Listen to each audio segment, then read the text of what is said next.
Hey guys, my name is Matimio, and I decided to go back and played some Battlefield Bad Company 2. This game is fantastic. Maybe I'm just having a lot of nostalgia moments, maybe it's because I'm enjoying the combat, it's a little different from my normal gameplay, Battlefield 4 and PlanetSide 2. But I'm just having a blast. There's still a thriving community, there are still plenty of servers that are supporting the game itself, and so every single time I jump in, I am just having so much fun. And one of the things that I think is contributing to it, and this may sound a little weird to you guys, but the class balance between assault rifles, or the assault class, and the engineer, I think is far superior than what we have in Battlefield 4. I know a lot of people out there enjoy the Battlefield 4's class balance, or even Battlefield 3's, but there's just something about the dynamic between those two classes that just clicks with me, and I just enjoy the way they kind of function together. I don't know if you guys are aware of this, but the personal defense weapon, and what you guys are seeing right now is like the UMP, they have a higher damage output when you're fighting up close compared to the assault rifles. The assault rifles still do better at medium to long range, like their damage doesn't drop off, and the personal defense weapons or the engineer weapons will drop off significantly at a distance, but if you're playing smart and you're getting up close and personal and you're trying to close the gap on your enemy, you're just simply going to dominate them, especially if they are using an assault rifle. And right now, that's not how things work in Battlefield 4. I mean, there are a couple PDWs that can compete with the high rate of fire assault rifles, and the one that comes to mind is the CZ3A1 with its high rate of fire and its high damage model. But all of the other personal defense weapons usually have a high rate of fire. I gotta give them that. They're very mobile. They usually have a great hip-fire accuracy, but their damage is lower. And because of that, they have a longer time to kill. And so if you're going against someone who is using an AEK or a FAMAS and you're up close and personal, which is how you are supposed to use the PDWs, even though you're using a class of weapon that is supposed to dominate up close, you simply don't because of the inherent advantage of those high rate of fire assault rifles. And so while I love Battlefield 4, the combat is very fun, and I think that DICE has given us a lot of weapon variety, there's just something about that dynamic of having the PDWs in Bad Company 2 having just a inherent advantage and a higher damage model where if you do take advantage of them, you can do well with it. And it's just something about that dynamic that I really appreciate and kind of miss from the Battlefield franchise.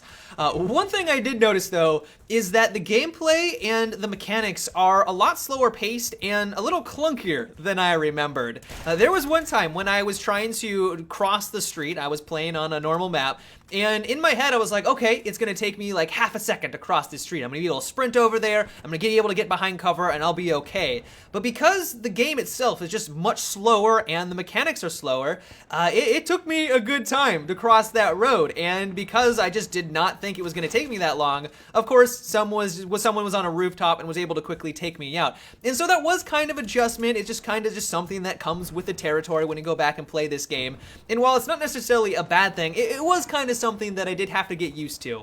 Another thing I completely forgot about is the way that the spotting mechanic works. You guys know that in Battlefield 4, whenever you spot an enemy, you get that nice orange triangle above their head. But whenever they go behind cover, it disappears. It allows them to flank. They're still on the minimap for as long as the spot duration is active, but once they duck behind cover and you don't have line of sight on them, you don't get that nice orange triangle. That is not the case though for Bad Company 2. When you are spotted, there is always, 100% of the time, a orange triangle above your head just kind of floating there.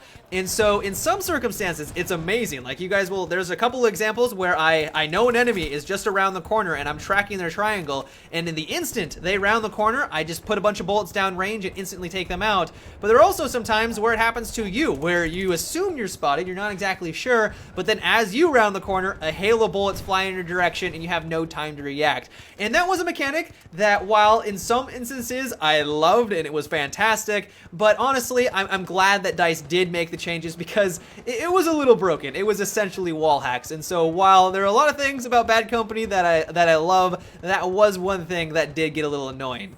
One thing I have to mention is that the destruction in this game is ridiculously satisfying. I know a lot of people will say that the destruction was a little too overboard. At the end of the round, basically you just have a bunch of rubble buildings, and I would completely agree with those people. There were a lot of times when you would have a match that would go on for 30 minutes, and for half of it, pretty much every building would be down on the ground, and that gameplay does get a little frustrating. And so I understand why DICE did what they did with the amount of destruction in Battlefield 3 and in Battlefield 4. but there's just something so inherently satisfying at taking out a wall where you know there's a camper directly behind it. Either taking them out and killing them outright with the RPG and the mass explosion of the wall, or then finishing them off with your primary weapon. You can do this in Battlefield 4 and even in Battlefield 3. Gold Mud Railways comes to mind, especially if you're playing some domination or team deathmatch or squad deathmatch. All of those 3 game modes, that map is full of destruction. But in Bad Company 2, there were maps that were like every single surface was just completely destructible. And so just knowing that at any single moment, if you were camping in a building and you were ducking behind cover because you just got shot at, and knowing that the wall that is kind of covering your ass can all of a sudden just explode into tiny pieces, and then 1,000 people can kind of swarm in and take you out. There's just something about that type of gameplay that is just so satisfying. But yeah, guys, that is about it for today's video. I hope you enjoyed the Battlefield Bad Company 2 gameplay. I will probably be jumping back into this game more frequently over the next couple of weeks because I just am having so much fun, so I hope you guys don't mind that. But until tomorrow, have a good one, and take it easy.